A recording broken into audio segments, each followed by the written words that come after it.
হিসাব বিজ্ঞান বিভাগের সম্মান তৃতীয় বর্ষের শিক্ষার্থীদের আজকের এই ক্লাসে স্বাগত জানাচ্ছি। তোমাদের সাথে আছে আমি মানিক বণিক, সহকারী অধ্যাপক।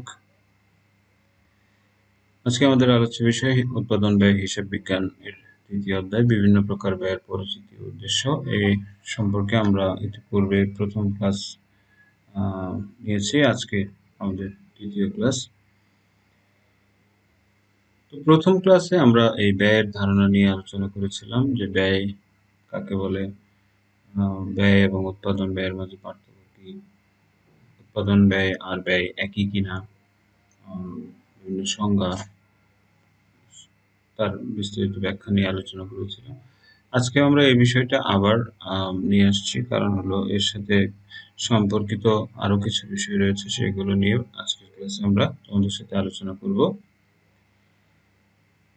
তো ব্যয় সম্বন্ধে যেহেতু আগের ক্লাসে আমাদের বিস্তারিত আলোচনা করা আছে, তাই আমরা এখানে সময় নষ্ট না করে আমরা পরবর্তী স্লাইডে চলে যাচ্ছি। প্রথমে আমরা দেখব খরচের সংজ্ঞা। খরচ, আর একটু আগে যেটা দেখে আসলাম সেটা ছিল ব্যয়। প্রশ্ন হচ্ছে খরচ আর ব্যয় কি একই? এটা অনেকের মনে এরকম একটা প্রশ্ন দেখা দেয় যে খরচ এবং ব্যয় আদৌ এর মাঝে কোনো পার্থক্য আছে কিনা। তো আজকের ক্লাসে আমরা এই বিষয়টা নিয়েই বিস্তারিত তোমাদের সাথে আলোচনা করব। এখানে দেখো, সাধারণত মেয়াদ উত্তীর্ণ ব্যয়কে খরচ। সাধারণত যে সমস্ত ব্যয় ইতিমধ্যে মেয়াদ উত্তীর্ণ হয়েছে বা মেয়াদ অতিক্রম করেছে তাকে আমরা বলছি খরচ। অন্যভাবে বলা যায় যে স্বল্প সময়ে, সাধারণত 1 বছর, স্বল্প সময়ে প্রাপ্তির জন্য যে আর্থিক ত্যাগ করা হয় তাকে খরচ বা এক্সপেন্স বলে। এই জাতীয় ত্যাগ বা খরচকে মুনাফা জাতীয় খরচও বলা হয়, যেমন টেলিফোন বিল, বিদ্যুৎ বিল, স্থায়ী সম্পদের অপচয় ইত্যাদি। তবে একটি বিষয় পরিষ্কার যে ব্যয় ও খরচের মধ্যে সর্বদা পার্থক্য করা যায় না, ক্ষেত্র বিশেষে পার্থক্য পরিলক্ষিত হয়। AICPA, American institute of certified public accountants এর মতে, expense as well expired costs which are deductible from revenue। Bangla হচ্ছে যে আয় হতে বাদযোগ্য সকল মেয়াদ উত্তীর্ণ ব্যয়কে খরচ বলে। আবারও বলছি যে AICPA এর মতে, expenses all expired costs which are deductible from revenue। আয় হতে বাদযোগ্য সকল মেয়াদ উত্তীর্ণ ব্যয়কে খরচ বলে। তার মানে এখানে একটা বিষয় স্পষ্ট যে খরচ হতে হলে অবশ্যই তাকে চলতি বছরের আয় হতে বাদ দিতে হবে। ICMA লন্ডনের মতে, expense is the cost of service provided to undertaking and the national cost of use of owned assets। এর মানে হচ্ছে এরকম যে একটি আর্থিক প্রতিষ্ঠানকে সেবা প্রদানের ব্যয় এবং নিজস্ব সম্পদ ব্যবহারের আনুমানিক ব্যয়কে খরচ বলে। লন্ডন ICM এর মতে যে একটি প্রতিষ্ঠানের বা ওই প্রতিষ্ঠানকে সেবা প্রদান করতে যে ব্যয় হবে এবং নিজস্ব সম্পদ ব্যবহারের আনুমানিক যে ব্যয় হবে তাকে খরচ বলে। এখন এই যে দুইটা সংজ্ঞা এবং উপরের যে আলোচনা, তার আলোকে আমরা বলতে পারি যে খরচ হলো এক প্রকার মেয়াদ উত্তীর্ণ ব্যয় যা সুবিধা সংশ্লিষ্ট বছরেই শেষ হয়ে যায় এবং ওই সময়ে আয় হতে পরিশোধ করা হয়, মেটানো হয়। খরচ নগদ হতে পারে, অজ্ঞেয় হতে পারে। আশা করি খরচ বিষয়টি তোমরা বুঝতে পেরেছ। এবার আসি ক্ষতি। এখানে হচ্ছে যে যে কোনো আর্থিক ত্যাগ যার বিনিময়ে কোনো সুবিধা পাওয়া যায় না তাকে ক্ষতি বলে। অর্থাৎ আর্থিক ত্যাগ করেও যদি স্বল্পমেয়াদী বা দীর্ঘমেয়াদী কোনো সুবিধা পাওয়া না যায় তাহলে তাকে ক্ষতি বলে। যেমন 200 একক দ্রব্য উৎপাদন শুরু হলো কিন্তু উৎপাদন শেষে 199 একক পাওয়া গেল, তাহলে এই এক এককের জন্য যে আর্থিক ত্যাগ করা হয়েছিল তা আর্থিক ক্ষতি হিসেবে গণ্য হবে। এই বিষয়টি যদি আমরা আরেকটি উদাহরণ দিয়ে বলি যে একটি মেশিন মেরামত করা হলো 500 টাকা, কিন্তু মেশিনটি এখন মেরামত করার পরেও আর আগের মতো কাজ করছে, তাহলে ওই খরচটিও আমরা ব্যবসায়ের ক্ষতি হিসেবে গণ্য করি। আজকের এখন পর্যন্ত যে আলোচনা হলো সেই আলোচনার আলোকে আমরা তিনটি জিনিস তোমাদের সাথে আলোচনা করেছি। একটি হচ্ছে ব্যয়, একটি খরচ আর একটি ক্ষতি। আমি সাধারণত ক্লাসে একটি উদাহরণ দিয়ে এই তিনটা জিনিসকে বোঝানোর চেষ্টা করি খুব সিম্পল ভাবে। তা হচ্ছে যে আমরা যে কলম কিনি, ধরো আমি ৫ টাকা দিয়ে যদি একটি কলম কিনি, তাহলে আমি কলমের পিছনে ব্যয় করলাম হচ্ছে ৫ টাকা। এখন এই কলমটি গত ৩ দিনে আমি অর্ধেক কালি শেষ করে ফেললাম, অর্ধেক কলমের লিখে ফেললাম, তাহলে আমার এই অর্ধেক কালি খরচ হয়ে গেল। কিন্তু হঠাৎ কলমটি হাত থেকে পড়ে গেল এবং সেই কলম দিয়ে আমরা লিখতে পারছি না, অর্থাৎ কালি থাকা সত্ত্বেও আমরা সেই কলম আর ব্যবহার করতে পারছি না বা আমাদের সেটা কাজে আসছে না। সেক্ষেত্রে সেটা হলো ক্ষতি। তো আমরা যখন কলম কিনলাম সেটা ব্যয়, যখন যে অংশ, যে কলমের যতটুকু অংশ লিখে ফেললাম সেটা হচ্ছে খরচ, আর যেটা অংশটা বা যে কালিটুকু আমরা ব্যবহার করতে পারলাম না তাকে আমরা বলছি ক্ষতি। তো এটা যদি মনে রাখা যায় তাহলে ব্যয়, খরচ ও ক্ষতির মধ্যে বেসিক পার্থক্যটা সেটা মনে রাখা সম্ভব। তারপরেও আমাদের পাঠ্যপুস্তকে ব্যয়, খরচ ও ক্ষতির মধ্যে যে পার্থক্য রয়েছে সেই বিষয়টা তোমাদের আরেকটু জানা দরকার। তো আমাদের প্রথমে রয়েছে সংজ্ঞা। কোনো সুবিধা লাভের জন্য যে ত্যাগ করা হয় তাকে ব্যয় বলে। খরচ হচ্ছে যে মেয়াদ উত্তীর্ণ ব্যয় যা আয় অর্জনের জন্য নির্বাহ করা হয় তাকে খরচ বলে। অন্যদিকে ক্ষতি হলো যে কোনো ব্যয়ে যে অংশ মুনাফা অর্জনে সাহায্য করে না তাকে ক্ষতি বলে। উদাহরণ হিসেবে ব্যয়ের উদাহরণ হচ্ছে পণ্য উৎপাদন, দালান নির্মাণ, যন্ত্রপাতি ক্রয়। খরচের উদাহরণ হচ্ছে মজুরি, ভাড়া, বেতন, বিক্রিত পণ্যের ব্যয় ইত্যাদি। ক্ষতির হচ্ছে বেকার সময় প্রদত্ত মজুরি, আগুনে বিনষ্ট পণ্য, ধর্মঘটের সময় প্রদত্ত বেতন। এই সমস্ত, এই যে লকডাউনের কারণেও অনেক প্রতিষ্ঠানে এখন বিভিন্ন কর্মচারীরা যে অফিসে না যেয়েও বেতন পাচ্ছে, সেটা প্রতিষ্ঠানের জন্য ক্ষতি। ব্যয়ের কিছু প্রতিদান রয়েছে। তো ব্যয়ের প্রতিদান হলো সম্পত্তি অর্জন করা, খরচের প্রতিদান আয় অর্জন করা, ক্ষতির প্রতিদান হচ্ছে মূলধনকে হ্রাস করা। মূলধনের উপর প্রভাব। ব্যয়ের দ্বারা মূলধনের উপর কোনো প্রভাব পড়ে না, অর্থাৎ মূলধন হ্রাসও হয় না, বৃদ্ধিও পায় না। খরচের দ্বারা মূলধন হ্রাস পায়, ক্ষতির দ্বারাও মূলধন হ্রাস পায়। লেনদেনের প্রকৃতি। ব্যয় সাধারণত মূলধন ও মুনাফা উভয় জাতীয়ই হতে পারে। খরচ সাধারণত মুনাফা জাতীয় হয়, কিন্তু ক্ষতি ব্যবসায়ের মূলধন জাতীয় হতে পারে, মুনাফা জাতীয় হতে পারে।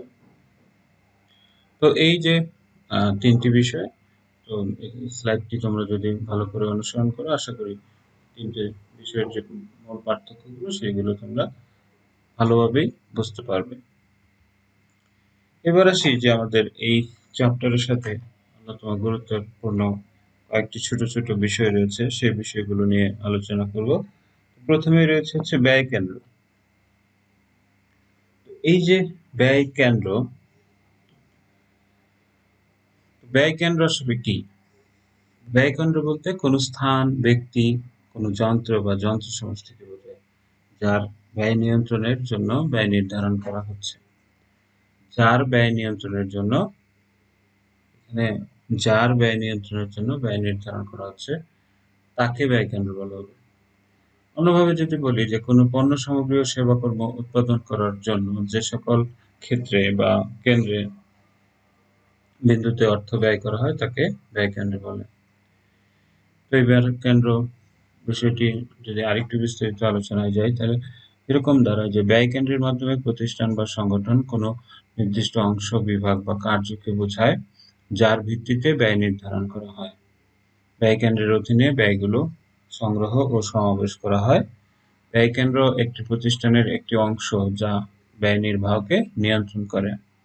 ব্যয় কেন্দ্র আয় সৃষ্টি বা বিনিয়োগকে নিয়ন্ত্রণ করতে পারে না। সাধারণত বড় প্রতিষ্ঠানে যেখানে একাধিক পণ্য উৎপাদন করা হয় সেখানে একাধিক ব্যয় কেন্দ্র থাকে, আবার যে প্রতিষ্ঠানে একটি মাত্র পণ্য উৎপাদন করা হয় সেখানে একটি মাত্র ব্যয় কেন্দ্র ব্যবহার করা হয়।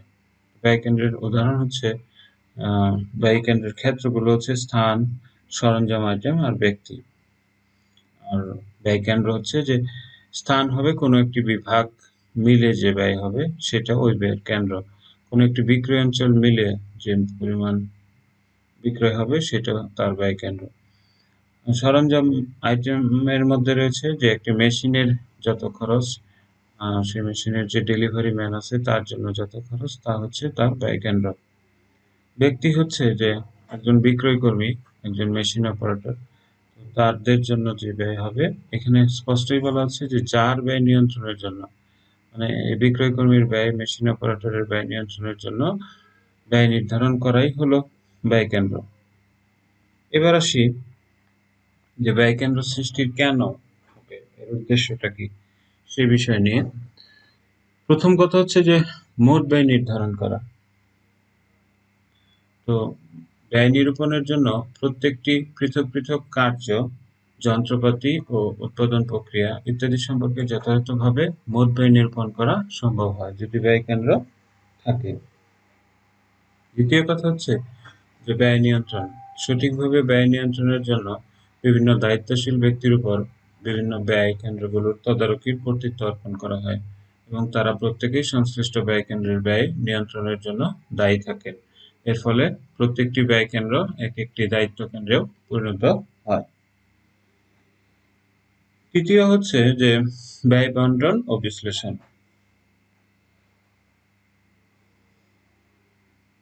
ব্যয়গুলো প্রকৃতপক্ষে যাদের সাথে সম্পর্কযুক্ত তাদের সান্নিধ্যে এনে তাদের বন্টন করবার জন্য এবং ব্যয় কেন্দ্র অনুযায়ী বিশ্লেষণের জন্য ব্যয় কেন্দ্র সৃষ্টি করা হয়। ব্যয়ের তুলনা। একটি নির্দিষ্ট সময় অন্তর ব্যয়ের তুলনা করার নিমিত্তেও ব্যয় কেন্দ্র সৃষ্টি করা হয়। ব্যয়ের আরোপ বা উসুল। ব্যয় কেন্দ্রগুলোকে একটি সাধারণ ভিত্তিতে আরোপ বা উসুল করার জন্য, যেমন কতগুলো একই ধরনের মেশিন সম্পর্কিত মোট ব্যয়কে যন্ত্রঘণ্টা হারের সাহায্যে আরোপ বা উসুল করা যেতে পারে। তো মূলত মোট ব্যয় নির্ধারণ, ব্যয় নিয়ন্ত্রণ, ব্যয় বন্টন ও বিশ্লেষণ, ব্যয়ের তুলনা করা এবং ব্যয়কে বিভিন্ন ক্ষেত্রে আরোপ করার জন্যই আমরা ব্যয় কেন্দ্রের সৃষ্টি হতে দেখি। এর সাথে আরো কয়েকটি বিষয় রয়েছে, তা হচ্ছে আয় কেন্দ্র। আয় কেন্দ্র বলতে সংগঠনের এই অংশ বা বিভাগকে বোঝায় যা বিক্রয়জনিত বা সেবা আয় অর্জনের জন্য দায়ী থাকে। আয় কেন্দ্রের মাধ্যমে বাজেটকৃত আয়ের সাথে প্রকৃত আয়ের তুলনা করা হয়। বিক্রয়, বিতরণ ইত্যাদি বিভাগ আয় কেন্দ্রের সাথে জড়িত। আয় কেন্দ্রের অন্যতম উদাহরণ হচ্ছে বিক্রয় প্রতিনিধি। এছাড়া রয়েছে আমাদের মুনাফা কেন্দ্র। তো মুনাফা কেন্দ্র হচ্ছে যে একটি প্রতিষ্ঠানের যে অংশের মাধ্যমে বা যে বিভাগের মাধ্যমে আয় ও ব্যয় উভয়ই নির্ণয় করা হয় তাকে মুনাফা কেন্দ্র বলে। এই কেন্দ্রের মূল উদ্দেশ্য হচ্ছে মুনাফা অর্জন করা। বাজেটকৃত মুনাফার সাথে প্রকৃত মুনাফার তুলনা করা হয় মুনাফা কেন্দ্রের মাধ্যমে। এবার আসি বিনিয়োগ কেন্দ্র। প্রতিষ্ঠানের যে বিভাগ বা অংশের মাধ্যমে আয় ব্যয় ছাড়াও বিনিয়োগের পরিমাণ পৃথকভাবে নিরূপণ করা হয় তাকে বিনিয়োগ কেন্দ্র বলে। এই কেন্দ্রে প্রতিষ্ঠানের মুনাফা ও বিনিয়োগ উভয়ের জন্য দায়ী থাকে। তো পরীক্ষায় যে বিষয়গুলো আসে যে ব্যয় কেন্দ্র ও মুনাফা কেন্দ্রের মাঝে পার্থক্য কি, মুনাফা কেন্দ্র ও বিনিয়োগ কেন্দ্রের মাঝে পার্থক্য কি, সেই বিষয়গুলো তোমাদের একটু বই থেকে দেখলে আশা করি এই মুনাফা কেন্দ্র, আয় কেন্দ্র, বিক্রয় কেন্দ্র এবং ব্যয় কেন্দ্র বিষয়গুলো তোমাদের আরো সহজ মনে হবে। এবার আরেকটি চমৎকার বিষয়, যে বিষয়টি স্টুডেন্টরা প্রায়শই ভুল করে থাকে, হচ্ছে একক ব্যয় বা ব্যয় একক। একটা হচ্ছে ইউনিট কস্ট আর একটা কস্ট ইউনিট।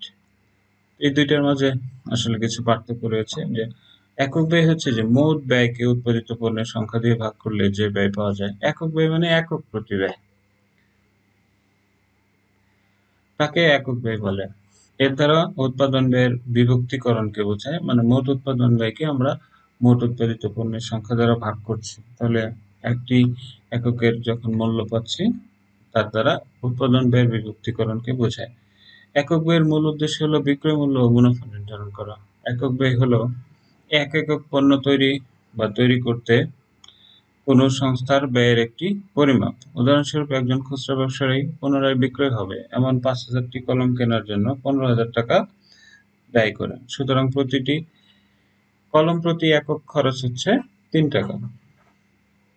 তো প্রায়শই যেটা দেখা যায় যে একক ব্যয় গণনা করা এত সহজ নয়, বিশেষত উৎপাদন পরিস্থিতিতে। সাধারণত একক ব্যয়গুলোতে পরিবর্তনশীল ব্যয়, অর্থাৎ একক ব্যয়গুলির সংখ্যার সাথে পৃথক হওয়ার ব্যয়, এবং স্থির ব্যয়, যে ব্যয়গুলি তৈরি ইউনিটের সংখ্যার সাথে পরিবর্তিত হয় না, জড়িত। মানে এর সাথে পরিবর্তনশীল ব্যয় এবং স্থির ব্যয় জড়িত থাকার কারণে পূর্ণাঙ্গভাবে একক প্রতি ব্যয় নির্ধারণ করা সম্ভব হয় না।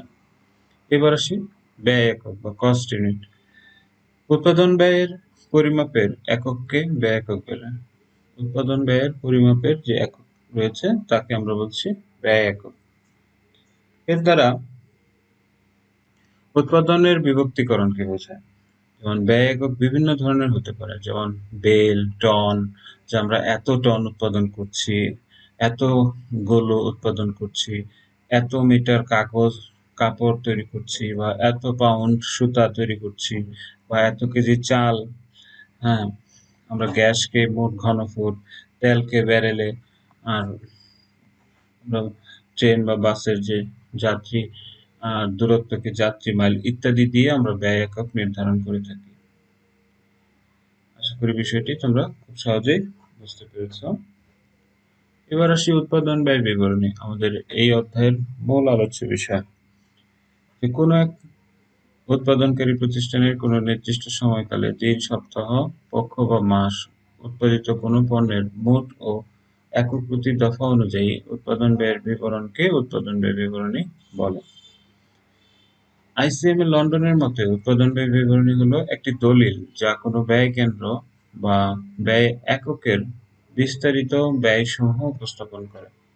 এই যে দুইটি সংজ্ঞা যদি আমরা বিশ্লেষণ করি, তাহলে আমরা এইভাবে বলতে পারি যে যে বিবরণীতে একটি নির্দিষ্ট সময়ে উৎপাদিত বা ভবিষ্যতে কোনো নির্দিষ্ট সময়ে উৎপাদন করা হবে এমন দ্রব্য সামগ্রী বা সেবা কর্মের মোট ব্যয়কে উৎপাদন ও কার্যভিত্তিক বিভিন্ন শ্রেণীতে বিভক্ত করে দেখানো হয় যে বিবরণীর সাহায্যে, তাকে আমরা বলবো উৎপাদন ব্যয় বিবরণী।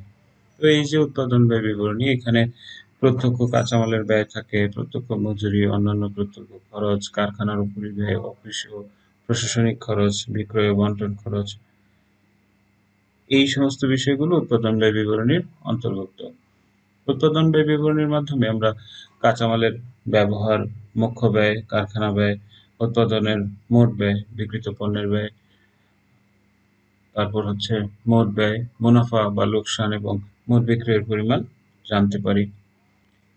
উৎপাদন ব্যয় বিবরণীর এবার একটি নমুনা ছক তোমাদের সাথে আমরা আলোচনা করছি। এখানে হচ্ছে specimen of a cost sheet. প্রথমেই থাকবে নেম অফ দ্য ইনস্টিটিউশন, এটাকে আমরা কস্ট শিট বা স্টেটমেন্ট অফ কস্ট বলতে পারি।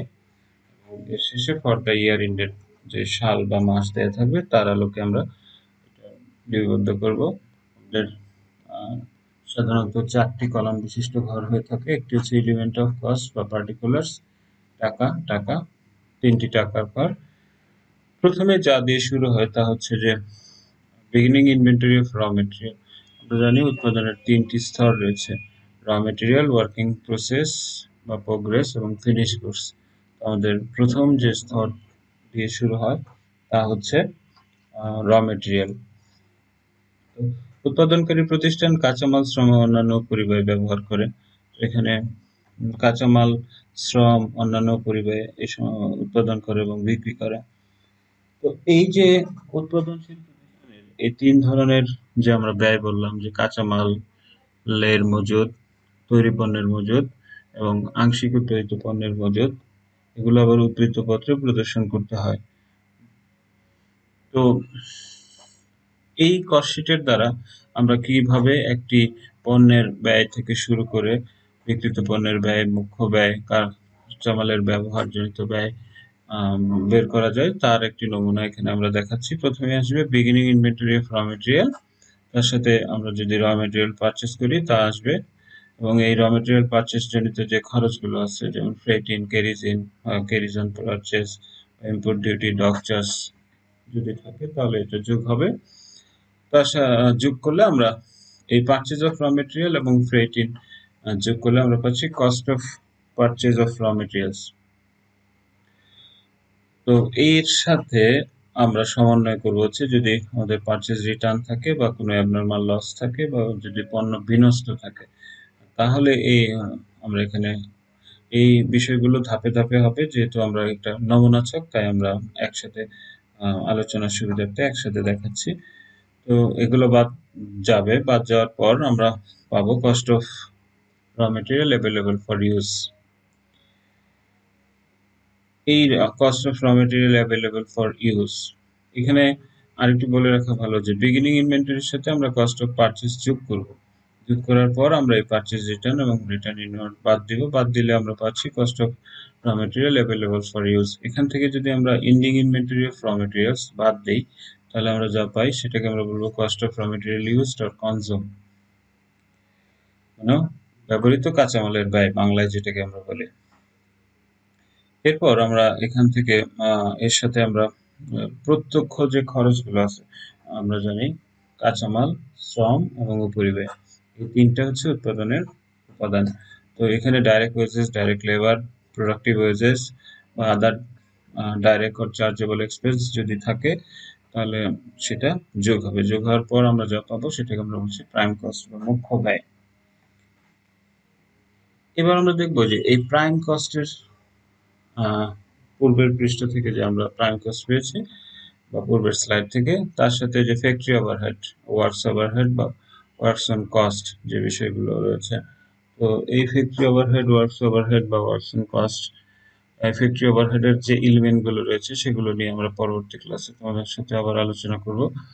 তো এখানে আমরা একবারে ফ্যাক্টরি ওভারহেড বলতে ফ্যাক্টরি সংক্রান্ত যত খরচ রয়েছে তার সমষ্টিকে বোঝাচ্ছি। এই পর্যায়ে যদি আমাদের কোনো বিনষ্ট পণ্য বা নষ্ট পণ্য থাকে, সেটা বিক্রি করে যদি আমাদের কিছু টাকা ফেরত আসে, তাহলে এখানে সেল অফ স্ক্র্যাপ নামে আমরা সেটা বাদ দিব। বাদ দেওয়ার পর আমরা প্রাইম কস্টের সাথে ফ্যাক্টরি ওভারহেডকে যোগ করব। যোগ করলে আমরা পাচ্ছি টোটাল ম্যানুফ্যাকচারিং কস্ট। এই টোটাল ম্যানুফ্যাকচারিং কস্ট হচ্ছে যে এই পর্যায় পর্যন্ত আমরা শুধুমাত্র র মেটেরিয়ালকেই প্রসেস করেছি, তার সাথে লেবার এবং ওভারহেড দ্বারা। কিন্তু উৎপাদনকারী প্রতিষ্ঠানগুলোতে যেহেতু সারা বছর ব্যাপী বা বছরের পর বছর ব্যাপী উৎপাদন চলমান থাকে, তাদের কিছু ওয়ার্ক ইন প্রসেস বা প্রোগ্রেস থাকে। তো সেই বিগিনিং ওয়ার্ক ইন প্রোগ্রেস যেটা রয়েছে তা আমরা যোগ করব এবং ending inventory of work in progress যদি থাকে, উৎপাদন প্রক্রিয়া শেষেও যদি কোনো অসমাপ্ত পণ্য থাকে তা বাদ দিব। বাদ দিলে আমরা যেটা পাচ্ছি, এই দুইটা সমন্বয় করার পর আমরা যে টাকাটা পাবো সেই টাকাটা টোটাল ম্যানুফ্যাকচারিং কস্টের সাথে যদি আমরা যোগ করি, তাহলে পাবো কস্ট অফ গুডস ম্যানুফ্যাকচার। এই যে কস্ট অফ গুডস ম্যানুফ্যাকচার, এই পর্যায় পর্যন্ত আমরা র মেটেরিয়াল এবং ওয়ার্কিং প্রসেসকে প্রসেস করে আমরা একদম ফিনিশ গুডসে রূপান্তর করেছি। তো যেহেতু উৎপাদন প্রক্রিয়া চলমান, তাই আমাদের আগে থেকেই কিছু ফিনিশ গুডস থাকতে পারে। যদি থাকে তাহলে তার বিগিনিং ইনভেন্টরিকে আমরা এখানে যোগ করব এবং এন্ডিং ইনভেন্টরি থাকলে সেটাকে আমরা বাদ দিব। তাহলে আমরা যা পাচ্ছি সেটাকে বলবো কস্ট অফ গুডস সোল্ড। এই কস্ট অফ গুডস সোল্ড এর সাথে আমরা অফিস এন্ড অ্যাডমিনিস্ট্রেটিভ ওভারহেড যোগ করব এবং সেলিং এন্ড ডিস্ট্রিবিউশন ওভারহেড যদি থাকে সেটাও যোগ করব। এই দুটোকে আমরা বলি অপারেটিং এক্সপেন্স। আচ্ছা, তো আমাদের কস্ট অফ গুডস সোল্ড এর সাথে এই দুইটা খরচ যোগ করলে আমরা পাচ্ছি টোটাল কস্ট। এই পর্যায়ে আমরা দেখব যে আমাদের এই টোটাল যে কস্ট যা দাঁড়ালো এবং আমাদের বিক্রয়ের পরিমাণ কত দাঁড়ালো। এই বিক্রয়ের পরিমাণ এর পার্থক্যটাই হবে আমার প্রফিট অথবা লস। তো এই হচ্ছে আমাদের কস্ট শিট করার মূলত স্টেপ। তো পরবর্তী ক্লাসে আবারও তোমাদের সাথে দেখা হবে। সে পর্যন্ত সবাইকে অনেক ধন্যবাদ।